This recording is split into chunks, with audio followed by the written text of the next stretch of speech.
Ng umaga po, ito pakita ko po sa inyo yung dalawang setup po dito sa rice house na to. 5 kilowatts po.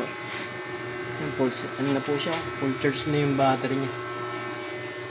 Yan po yung unang setup dito. Yung pangalawa po pakita ko po sa inyo.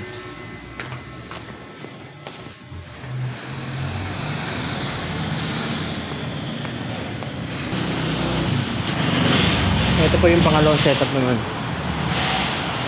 Ayan. Ito po yung 4.2. Puno na po yung battery. Malapit na po mapuno. Ito po yung pangalawang setup namin dito sa Pandi, Bulacan po. Ito po yung makunat na battery ni Sir Is 30. Napakagandang battery po yan.